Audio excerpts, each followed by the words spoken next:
All right, welcome in, folks. Kevin Thomas here with Jerel Hendricks on Moving the Chains. Today we've got a special guest, the Powdersville Patriots head coach, Robert Mustar. Coach, how you doing today? Doing well. How you doing? Doing well, man. Thanks for taking some time today. We appreciate it. We really do. I guess let's get it going here with maybe a look back at last week. You guys had a big win over Carolina, 56-12. What are some things that went well for you guys in that ball game? There's a lot that went well. And I'm not trying to be, sound like Mr. Humble. We do want our kids to be humble. So hopefully I come across that way. But anytime you can get a victory, you need to cherish it. There's been some years, but it wasn't too long ago, 2 and 3 years ago, we looked at those years combined and we had won 4 games total. Like most schools, you go through cycles, and we're just a very talented team right now that has some kids that love football. So we're enjoying it. But I say all that to say this, that when you get a win, you need to enjoy it. And our kids did a lot of good things last week. I know Carolina is struggling, but their kids, I felt like they play hard and they respect the game. They came out and they played hard, but we were able to get everybody in the game. And our regular guys, our starters, they played about a quarter and a half, and they came out. Then we got in some backups, and they got in about that much time. And then we had 28 JV kids that we pulled up because they were not able to have a JV game on Thursday. So we pulled those guys up, and all 28 of those guys got in as well. And I thought they did well when they were in there. So being able to build some depth and build some confidence, that's a pretty special thing. Well, Coach Mustar, it was a special week. You actually got 2 wins last week. You had a game with Berea on Monday. What was it like on that quick turnaround as far as preparation goes, getting ready for Carolina? Oh man, what a weird week. You always think of varsity football being played on Fridays, and that Friday we had all the rain coming in. I'm good buddies with AD over at Berea, Coach Chisholm. We talked, and he was very open with me that it was going to be tough to get that game in on the Friday it was scheduled for. He FaceTimed me and showed me the field. He was out there in rain boots, and the water was literally about to come over the top of his rain boots. So that kind of was a pretty good indicator we weren't going to be playing that night. And Saturday was probably going to be out of the question too. So we just want to make sure our kids are safe first and foremost. And I thought their field was in great condition come that Monday that we played. But it is a quick turnaround, and trying to make sure your kids, then you're kind of like, well, what do we do with you the day after Monday's game on Tuesday? So we watched film, and watched about 30 minutes of Berea's film from the night before. Then we turned around and watched 30 minutes of the Carolina film that we had to scout them. And then Wednesday, we treated that as a normal practice day. Thursday was a glorified walkthrough day with a ton of kids out there because we got JV guys who were pulling up, and Friday we played. And it was a little hectic, but at the end of the day, whenever you're 2-0 in a given week, there's something to celebrate. That's right. And Coach, I was actually at that game last Monday, and you're right, the field was in good shape after the rain. I was a little worried about it myself, but seemed to be in pretty good shape there. Let's talk about you for a second. Can you give us kind of a background on maybe your coaching career, where you've been, and things like that, and let the listeners kind of in on that side of it? Yeah. So this is my 18th year of coaching. My very first year, I kind of just got thrown in the deep end. I was looking to get into teaching. I was a PE major coming out of the Citadel. That's where I went to school. And I did, I fell in love with my wife, and we were very, when you jump into it and you set a date, you don't have any clue how you're going to make things work. That was me and my wife. And but we knew we were going to be living in the Columbia area. So I was kind of stuck. Because she still had a year at USC before she was going to graduate. And then she knew she was going right back to get her master's. So I was kind of stuck to the Midlands, and I lucked out and I got a job. I got a job with a place called Creighton Middle School. I was teaching at elementary school down the road, but all of a sudden I'm a head football coach at a middle school. And I think at the time they had like 4 different coaches maybe, or 3 different coaches in 4 years or something like that. And I got there and I fell in love with it. I knew I wanted to coach football, but I had to get my feet wet, and I kind of being the head guy. I had 2 assistants, and that was it. We made it work. And the very next year, a guy who I've got tremendous respect for, Robin Bacon, who is now the head coach at Spring Valley. At the time, he was the head coach at AC Flora, which middle school fed into, and he invited me up the next year with them. So now I become the 5th coach in 5 years or something that was different for that middle school. But I knew that maybe I'd miss an opportunity if I didn't go up with them. And I did. And I was there for, I think, 4 years. And then I came back to where I considered home, was Wren High School. And I coached for Coach Mickey Moss for 1 year. My first year at Wren coaching was his last year at Wren. And then Coach Jeff Tate, who coached me in high school, he was my offense coordinator, head baseball coach in high school. He came back, and I learned a tremendous amount from all 3 of those guys. You learn some things that you're like, you think you can hang your hat on some things, and some things you're like, maybe I'd do differently if I'm ever given a chance. But nonetheless, man, I learned a great deal from all 3 of those. And like, I'm so thankful that all 3 of them gave me the opportunities they did. And then after 4 years at Wren, then this place was built, and we were breaking off from Wren High School. And those kids, the very first year we were at school, I've been here the whole time, which this is our 11th year, but it's our 10th year of having varsity sports. And I've been the athletic director here and head football coach the whole time. But the very first group of kids that we had a full 9th grade class, and we had half of the 10th grade class, because those 10th graders were the kids that they had a choice. They could stay at Wren, okay, or if they were going to go to Powdersville, they could come over here. And about half of those kids that had that choice, they came over here. So it's been awesome to have been a part of. In 11 years, does it seem like 11 years? Sometimes it seems like 5 years. It goes by so quick. Sometimes it seems like 20 years. But I've enjoyed every bit of it. It's been awesome to be a part of. Well, Coach, you mentioned some of your mentors, and definitely in the coaching profession, you need those coming up, need that help. But it's a testament to your hard work and that longevity of being at Powdersville. Who are some of your influences, maybe in the college ranks, maybe just in high school football locally, NFL, and what's your style of play that you like to implement there at Powdersville? I'll be honest with you. So I think when I look back at, and I'll just say this, and I hope it doesn't rub anybody the wrong way, but, my high school coaches were my favorite coaches. I didn't play football in college. I had a short stint with baseball until I messed up my arm, and that was done. I went to Clemson straight out of high school. I redshirted there in baseball, and then I ended up transferring to Citadel. And honestly, I felt like that's where I was meant to be. And I kind of messed up my arm between summers when I was transferring. And but I loved that school. At the time, did I love the Citadel? I'm not going to say love, but when it's said and done, I can look back there and say that I have great pride in that place. It was good for me. I needed some discipline. I can promise you that. But my high school coaches, when I look at what I had at other places, they were my favorite. I felt like you've got, at the high school level, you've got a genuine relationship with those guys. I can tell you in high school, I don't know that everybody loved Coach King, who was my head coach. I don't think everybody loves Robert Mustar either. But hey, at the end of the day, I think about Coach King, and I honestly can say I think he did what was best for the majority. And if you were a good kid, you were in the good house with him. If you were in the doghouse, it's because you probably did something bad. I was in the doghouse every once with him, but he never gave up on you and stuff. And I'd like to say that, he taught me a lot. Coach Tate taught me a lot. Coach Campbell, who was the head basketball coach at Wren High School. A lot of people forget this, but he was one heck of a defense coordinator at the high school level. And of all my coaches, like at football, I love playing for him. I mean, he was pretty intense individual. Who do I get my style after? I have no idea. I mean, I just try to be me. And I'll tell you this, that I think last year, in a COVID year, and that was weird. And we're still in a COVID year. You're having to dance around a lot of restrictions and stuff.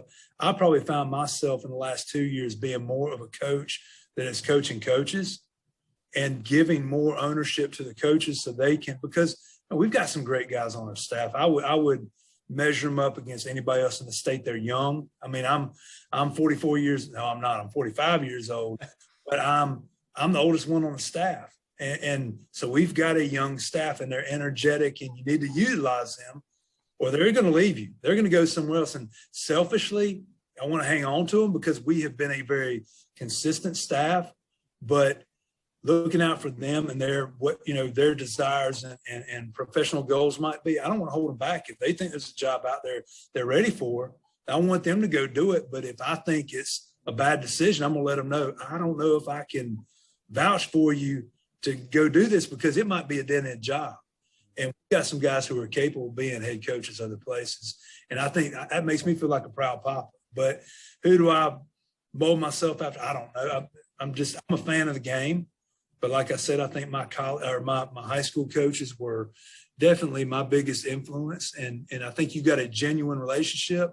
If anything, that's what I want us doing here is loving on the kids. And it's tough love, but nonetheless, it's love. And I want us to know that you don't get that everywhere you go. But here, I think you do. I want to ask you about something you mentioned a minute ago and being, I guess, the only head coach in Powdersville history. What was it like really to start a program from scratch? You know, I know first couple of years probably playing some JV ball and everything, going into the varsity. How was that to even, talk to the fans about that, I guess? Yeah, so the first year we were at school, we only had a JV schedule because we had, like I said earlier, you had a full 9th grade class and you had half of a 10th grade class. And I think, out of the kids that came to us from Wren that were zoned for Powdersville and they had the choice, we had I think it was 7 sophomores that year. That was it. The rest are freshmen. We had a very good JV team that year because we put all our eggs in one basket. We didn't have what a lot of teams probably think is JV being a distraction. That's the wrong attitude. You need to look at it as that's your feeder system. These kids are going to be varsity kids eventually or one day. So you better be, treating them equally and pouring some time and energy into them. But that's all we had that year. So that was like our baby. And I can remember the schedule we had was crazy because here we are.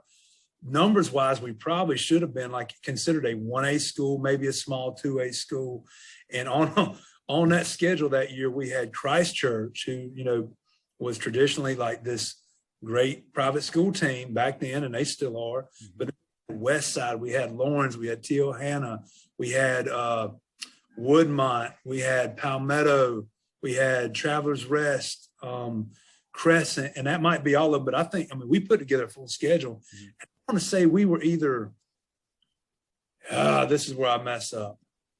Maybe we were 8-2. Maybe I could be wrong. I think we lost the very first game we lost was the very first one of the season was to Travelers Rest, and after that we got on a roll.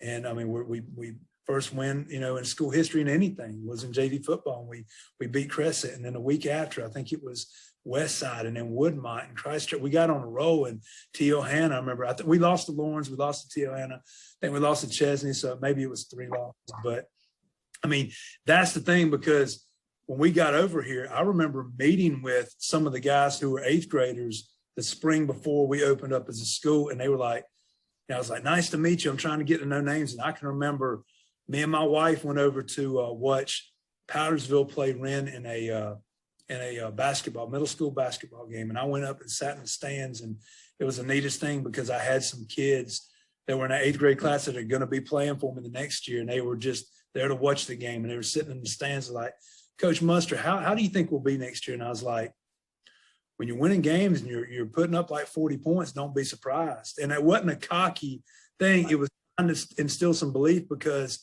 honestly, in like the 21 years of them being in middle school before we opened up, they had like 2 winning seasons.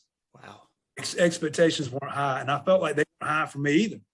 And we were going to change that. And I think that's some things that I got from some of those other coaches. Coach Robin Bacon at AC Flora, before he took over that program, I think it was all through the 90s, they won like 10 or 12 games or something. Mm-hmm. In the early 2000s, he's there and they're making the playoffs. And I was able to be a part of that just a little bit before I left and came to Wren. Ran for 17 straight years, struggled and didn't make the playoffs, didn't have a winning season. Coach Tate comes in there, and it's within the second year. I was glad to be a part of that staff that won a region championship. And it was, you saw that it could be done, and there was a blueprint out there, but were you willing to follow it? And we followed it. So I'm very fortunate for the people I've been around.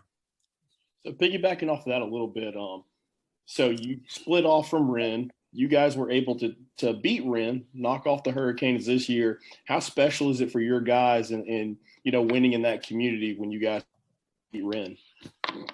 It's big. The first year we ever played them in a varsity game, we won. And I couldn't go back and tell you the year.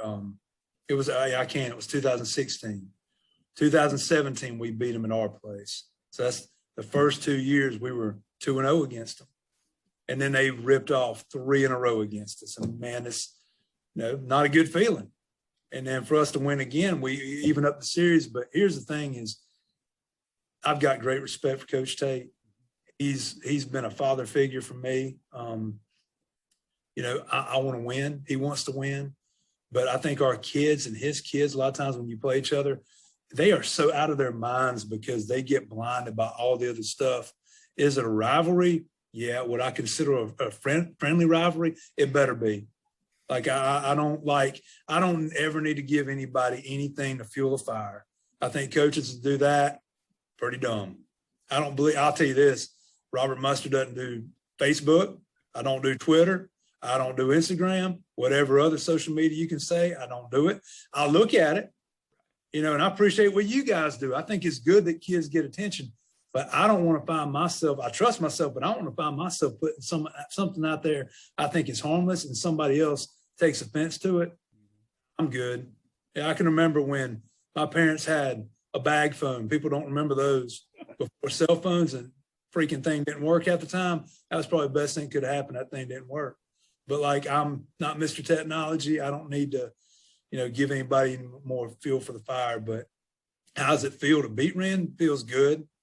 How should it feel? Like any other time you beat somebody. And I'd like for us to be looked at as a class act. Everybody's not going to take it that way, but we try our best.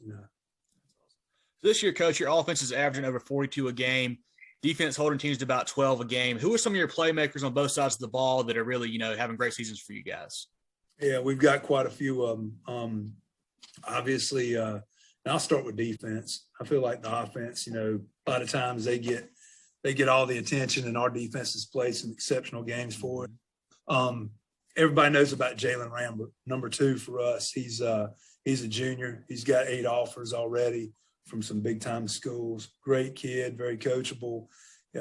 He does a tremendous job for us. He's like having a coach out there on the field. He's one of our inside linebackers. Luke Hiller, who's a senior, number 42. He's a stud out there for us as well. Does he get all the attention Jalen does? No, but he's in there making some key plays. And against Wren, he had probably one of the biggest tackles of the game on 4th down, which we were able to stop him, and that was Luke Hiller. Matthew Spencer plays some outside linebacker. He's a senior, number 20 for us. Harrison Jeffries is a sophomore, number 53. He plays outside linebacker. We've got a corner who's a freshman. He's going to be a stud before it's said and done. Not a real big kid, but Jashawn Knuckles, number 23. He's out there starting for us, getting tons of rep. Then you look across from him, you've got Tank Slade. We don't get many transfers here at Powdersville School.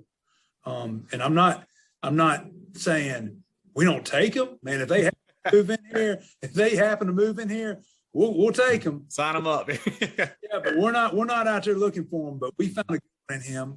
Didn't have a clue who Tank Slade was whenever he came to us. He came to us from Eastside High School last March. And the first time I saw him was like in a PE class. I'm like, I hope his kids want to play football. And he came out to us. He's a two-way guy, plays both sides of the ball, but he plays corner, does a great job for us. Drake Sloan, a two-way guy, playing receiver and corner. And we've got Eli Morgan, who's a corner, playing for us. He's doing a great job as well. And he's a sophomore. Playing safety, Thomas Williams. A lot of people know about Thomas running the ball and playing running back, but he's a dual threat kid on both sides of the ball. And he's a kid that's got 5 offers. But he's playing safety for us. And you've got Gabe Finley, who plays a safety position for us. He's a senior. Then up front, I mean, I don't know if we have time to talk about all the guys up front. We've got so many kids, and it's almost like, okay, a kid's not playing a lot over here. Well, just throw them over there and let them be a defensive end. The problem is, it's a good problem to have. They end up being like super productive for us at that position. And But we've got Trez Fowler has been a stud for us this year. Number 67, he's a junior. A lot of people might look at him and say, man, he's undersized. He's like 5'4", 5'4", probably 180 pounds, something like that. Good luck blocking him. I mean, he's a monster. Hayden Simeon, who's a freshman, he's the opposite of Trez. He's 6'6", 245 pounds. He's our backup quarterback. But, talking to these colleges, they like him as a defensive end. So I think he's kind of seeing the writing on the wall. Like, he can be a quarterback for us also. But, I mean, I think his future is there. And, that's what they're saying. We see it. He's getting more and more productive at that position. Ben Reimer has been solid the entire year. He's a junior defensive end. You've got Jacob Bannister as a senior defensive lineman. And the list goes on. Xavier Fowler, Owen Lewis. I could keep on naming them. There's a ton of those kids, but they all contribute. On the offense side of the ball, we talked about Thomas at safety, but he's a running back, and he's no secret. I mean, if you don't know about him, then you've probably been, under a rock or something. I mean, he is a stud on both sides of the ball, but he gets a lot of attention on that offensive side. And then receiver-wise, are typical guys that start. You've got Drake Sloan, you've got Kyle Rice, Tank Slade, Cooper Butler, Clay Davis has got in some decent amount of reps. Just looking through there, we've got Jack Hunsinger's a kid that he holds for us, very unselfish, and he gets in when he can. But up front, we've got Angus Fisher, who we just found out. He's a senior, but we just found out he's a North-South kid this year, so we're super excited about that. Peyton Palomares, he's one of the meanest, nastiest linemen I've ever been around. He's a sophomore. He does a great job out there for us. Joshua Zaron, Keenan Zom, Jack Harris, Roman Mauney. And then we've got our quarterback, Eli Hudgins, who he's a stud.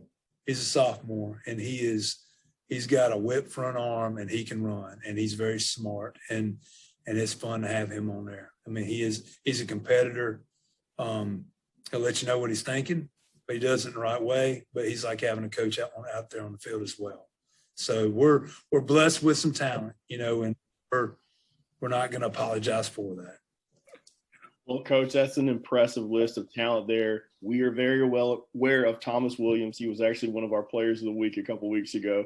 So, definitely hope he heals up. But I know this year was kind of difficult with COVID. We're still in it right now. But how early on did you know that this particular team was going to be special? We saw it. We saw it over the summer. And here's the thing. I told you, I'm trying to be a coach who's coaching coaches, and I don't want to micromanage. I don't like micromanaging. I want to put my nose in here. And of course, I have the final say so on stuff, but I trust our coaches, right? But as a head coach, I think it is your job to have your thumb on the pulse of that team. And I started getting a pretty good read of them over the summer. When you saw their attendance, you're not having to beg them to be at anything, which our kids have always traditionally been good about that. But this is the most self-motivated group that I've ever been a part of, which is so refreshing. They're good. I don't know if they realize how good they really could be. And we told them throughout the season, we want to go from being good to being great. And they keep climbing that ladder. Practices are fun. It's not like pulling teeth. I mean, that's how it's been sometimes in the past, even when we've had, teams that have done very well.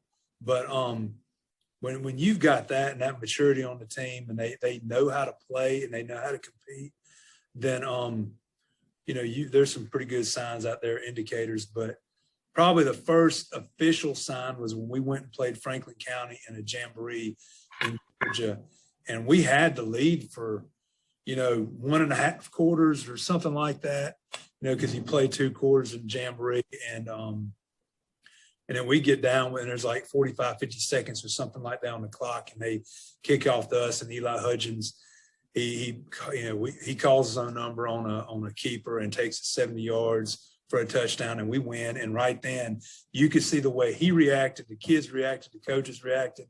It was on from there on. We had belief, we had leadership, you had all the right ingredients. Now there were 2 things we told the kids that could derail this: injuries, which we can't prevent, and then discipline issues, which we can prevent. If we could control those things or do the best we could to eliminate those two things, and we felt like we got a shot to do something special. Awesome. Yeah, kind of piggybacking off of that, Coach, this is the first time, at least at the varsity level, these guys have seen this level of success for you guys. Have you had to do anything different to kind of keep them locked in and engaged and, eye on the prize there, or has it been pretty easy with this group? Yeah, I think it's easy for a coach or player, especially players because they're younger, and you hope they're mature. But I think it's easy for maybe people who aren't too mature to look ahead, and we're just like one game at a time. That's kind of what we've been preaching to them the whole year. We opened up with Broome, who gave us a heck of a fight, and I'll be honest with you that that it was a tale of two halves, that game. We never played a week 0 game, and I don't know if I'm a fan of it or not, but humidity and all this stuff that comes along with it, and you're forgetting things like you think you're ready for the game. As a head coach, you're like, man, I forgot to do this, I forgot to do that.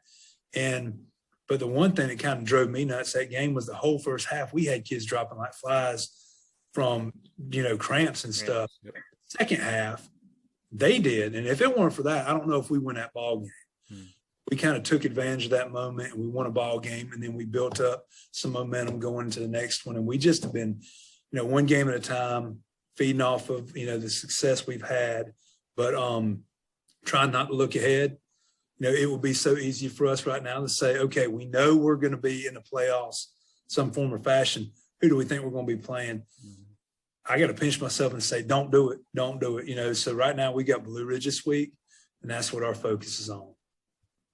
So what specific challenges do the Blue Ridge Tigers present for you guys with Coach Turner there? They look pretty scrappy. They've actually got a first-year coach. Well, he's not a first-year coach, but John Boggs. This is his first year coaching at Blue Ridge. He was at Walhalla for several years. He was at Westside for a couple of years. He was at Pickens for some years. And then I think he just left York High School as a assistant coach, but he's the head coach there this year. This is his first year at Blue Ridge. But and he's a tremendous guy. So he's been around. But looking at their team, they look like a physical bunch. Played them last year, and it looks like night and day from what they're trying to do. They had a kid that was slinging the ball all over the place last year for them. I remember being super impressed with him, and then you look and you got this little receiver they had, number 1. He gave me nightmares for a half because it was like just drop back, throw the ball to him, and it was over and over and over again. We didn't have an answer for it. Then we made some adjustments at halftime last year, and they kind of got out of what they were doing, and we were fortunate to be able to pull away from them. This year's team looks like a scrappier version of that year's team, to be honest with you. But they're a little more run heavy. So we'll see. We'll see. I think we're going to get a dose of the run this week. They might surprise me, but we just got to do what we've been preaching the whole year and don't beat ourselves. And that's week in and week out. The message isn't going to change. Got to ask you, Coach, about community involvement. Have you guys seen maybe more of a fan presence at games this year with you guys being so good? Have you seen the crowd kind of getting behind you guys a little more? Have you seen that change any with the undefeated season so far? You know what? I think that this year would look that way to the average person because last year it being COVID year, and there were so many restrictions on crowd. I mean, last year being a COVID year, you could, we had it where if you were in the band, if you were a cheerleader, dance team member, a football player, anybody who is a participant on a Friday night, they got 4 guests were able to come to the game. And we try to encourage them to limit that to family members. And you add all those together, you think, well, you still probably get a pretty good crowd. No, not even close to what we're getting this year. But is it any more than what we gotten in the past? Maybe a little. I mean, kids do like to, be associated with something successful. Your school does. And I'm a true believer that not just football, but like our volleyball team has been doing awesome, swim team, tennis, golf, across the board. Our kids have represented our school very well this fall. And I always have had a great, I think I've always seen a great sense of community here at Powdersville High School. When we travel, our parents and our fans seem to travel, and they take great pride in it. So I don't know if it's any more. It just seems like a heck of a lot more compared to last year. So, Coach, earlier in the interview, you mentioned respecting your opponent, and I know that's very important for most coaches. I have to be honest, you don't play in the most difficult region in 3A. So what's it like staying focused week after week and kind of piggybacking off of that, going into the playoffs? Do you feel that you're going to be prepared and battle tested when you get there? Yeah, that's all valid points, and it's all fair, and that's something that as a staff we talk about. It's not something we talk a whole lot about with our kids. So I'll kind of break this question up a little bit. First of all, you know, in order to make a good run at it, I think postseason, I think we have been tested up front heavy, you know, and I do that by design. If you look at some of the non-region opponents that we schedule, it's like we're not ducking anybody. But I'll say this, I base who I schedule off of sometimes against who we're going to see as competition. Also, what's my relationship with that coach? Mm-hmm. If I've got great respect for a coach and they want to play and I want to play because I know it's going to be a clean, hopefully competitive game, I'll keep you on the schedule. If I get some garbage out of somebody who I don't respect the way their team acts, and I think that's a direct reflection of the coach, I'm not going to play you. I'm not going to have kids getting hurt on the bottom pile because you don't have discipline over your kids. Now, have I encountered that over the years a little bit? But guess what happens? You don't go back on the schedule. We've got control of that. If you're a region team, we have to play you. And I know that looking at it, our region is not the strongest on paper. Okay. So how do you test yourself? Well, we better bring it every day in practice. That's the secret right there. We can't take plays off in practice. You can't take the days we lift. I mean, when we lift as a team on a Sunday afternoon or a Wednesday afternoon before practice, you can't not show up. You need to be there together. You need to be held accountable. So you really got to drive the message home more so. But, you know, our region, here's how we've handled it too. And I hate that I'm even saying this, but it's the truth. You know, we have played some teams that have their coaches or, you know, have maybe said something to me in jest, or like maybe their AD has said something like, you know, well, y'all are going to be able to score as many points as you want to. I don't ever want to be told that. Mm-hmm. The ultimate goal for us going in week and week out is we're going to win a game. Okay. Now, will we win that game? We hope to win that game, but we're going to do what we have to win that game. Now, if the game gets out of hand, I'm a firm believer in right now, okay, these earlier weeks in the region, I don't want to get a kid hurt if it's not necessary. So, but I do believe in you keep those kids in there for at least a half of football, because if you don't, now I'm punishing my kids and they're not going to be conditioned for whenever the playoffs get here. So what does that mean for week 9 and week 10 of the regular season? We play Blue Ridge and we play Southside, who I'm hoping they're competitive games, and I hope they bring it. Mm-hmm. Hope they bring it. But if the games were to get out of hand, I can't guarantee now we're getting them out after 2 quarters of play. There's no promises, because I got to make sure our kids are ready for the playoffs. And it's not about, I would never do anything intentionally about running up the clock. Matter of fact, these last couple of weeks, you know, I've had what I thought was the decency. I hope it doesn't come across as arrogance of telling the opposing coach when we talk right before the second half starts, our offense is going in there. You're going to see us run the ball, jet sweep, screens, nothing downfield. Mm-hmm. And like this last week, we played Carolina. Fourth quarter, we put our JV kids in there.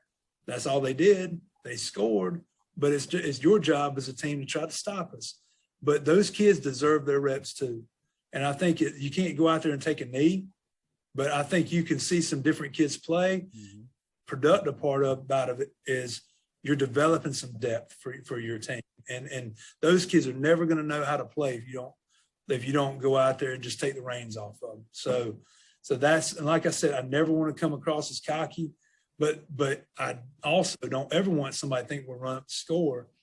We've got to play our kids, or now we've done them a disservice going into the playoffs. So that's kind of that. So I'm not going to sit here and say it's the strongest region, but I can tell you this, some of these teams have played us hard. Mm-hmm. And it's our job to make it where, you know, you you come out on top. I don't care if you win by 1 point, you win by 100 points. The ideal in any game is to win. Awesome. Well, Coach, do you have any team, goals you can share with us, and how close you guys maybe to, maybe it's win the region or win a playoff game or whatever? Do you have any goals you can share with us, and how close you are to achieving some of those this year? Yeah, I've adopted we're not the first ones to come up with this. I saw it, at the college level. I'm a big believer in the slogan 1-0. Mm-hmm. Every day, if you go 1-0, then you won. And every week we want to go 1-0. You get a bunch of 1-0s added up at the end of the season, you're pretty daggone good. And that's kind of just our thing is seize the day, seize the moment, don't look ahead kind of deal. But, the closest one besides just winning the day and being 1-0 would be region is next. That's our goal, and, you look at it, and right now Southside hadn't lost a game. They're 3-0. Better prepare for them. But first of all, we don't need to get ahead to thinking about them because you got Blue Ridge this week. And then we can screw it up by looking ahead. So I think you respect your opponent. Getting back to that, if you don't, you're probably going to get your feelings hurt in some way, shape, or fashion. And I believe what goes around comes around. And karma, you know what they say. So let's leave that next part out of there. But that's right. But I really feel strongly about things go around. What goes around comes around. We've had some really good teams here. We've had some teams that I wouldn't have traded them for the world. If it was an easy season when you win a game here, a game there, no. But it made us stronger as coaches, and it kind of proved to everybody, man, those guys aren't going anywhere. And those kids, is anything different we're doing now than what we did then? A little bit, maybe philosophy-wise, but we didn't become great coaches overnight. We didn't become bad coaches overnight years ago. We hadn't changed the thing we're doing. Matter of fact, when you got bad years, you're probably coaching harder if you really care. And now everybody's like, oh, man, coach this. They're doing this. It ain't about me. Never has been, never will be. It's about these kids. So, Coach, we have the luxury of looking forward. I know you're 1-0 every week, and you should be, but we do have that Southside game penciled. I know you probably haven't started preparing for them, but if you have, what challenges do they present, and how important is it winning your next two games in this region to get that home field going forward? Yeah, and that is something we have taught our kids. Starting that very first region game, we played Palmetto, and listen, they hit us right in the mouth. Mm-hmm. We played Liberty, and to be fair, that was a lopsided non-region game that we had. And those guys, our starters, played a half of football that game. Then we had a bye week. So our kids had played a half of football within 2 weeks span. We go out there against Palmetto, who I think is a good football team. Mm-hmm. And we go out against them, and they shove it right down our throat on the opening drive. And then we were able to pull away a little bit, but then it stayed pretty tight until the second half. And we were finally able to get a little bit of a separation. But we told those guys at halftime then, I was like, you're about to screw this thing up. Talking about winning a region. How about winning tonight? And you want home field, advantage and stuff like that in the playoffs, and guarantee yourself this round that you'll be at home, maybe the next round being at home. It's not going to happen if you don't win tonight. So your back's been against the wall starting the very first region game. And we remind them about that. But Southside, I hadn't looked at or paid too much attention unless they're going up against somebody we're playing. Like, yeah, I've seen a little bit of them against Berea, Blue Ridge, or I think it's Blue Ridge, but yeah, they would have already played them. But I can every year, Southside, I think, is very athletic year in and year out. Doesn't matter what kind of scheme they have going. Kids are usually pretty big at position, especially line position. They look fairly strong and they can run. And that's something that they're going to be good athletes. And I don't know too much about what they're doing this year because we haven't even got to that point with them. Awesome. Yeah, first-year coach Roy Ravenel has that team going in the right direction for sure. Seems to be doing a good job. He does. The last question here for you, Coach. Still got some doubters and haters out there who maybe say Powdersville, they're a fraud, they haven't played anybody. You got any last words for those guys before we let you go here? I have nothing to say. Listen, you don't know the real Robert Mustar, which I don't put on a big fake for anybody. Like I'd like to tell you what I would like to tell those people. I'd also like to keep my job. But yeah, I'm just like, don't jump on the bandwagon. That's what I want to tell them. If you haven't been with us, we didn't need you in the past. We don't need you now. We're moving forward with or without you. And, but I want to stay classy about it. And, here's the thing, look at who we played, especially on the front end of the schedule. Our kids, it's not fair to our kids that they're punished in a ranking or something, which I'll be honest with you, I worry about what we're ranked at the very end of the year. Mm-hmm. The polls and stuff like that. I don't care about that. If anything, good, feed me some more of that stuff for our kids because they look at it. I hope you rank us 20th in 3A this week or whatever. Go ahead. It doesn't matter. At the end of the year, let's see what we're ranked. But you better respect your opponent. And I don't want to say anything to get myself or anybody else in trouble. But I just, man, I love professional wrestling. I could give you a promo or something and tell you how I really think. I'm not going to do it. I'll try to stay classy about it. Don't need you. You got something negative to say, adios, see you. That's right. Well, the Powdersville Patriots off to an 8-0 start, historic season for those guys. Coach Mustar, we appreciate it. Really enjoyed chatting with you. Hope to catch up with you soon, and we will talk to you another time. Appreciate what you guys are doing. Thank you so much. Thank you, Coach.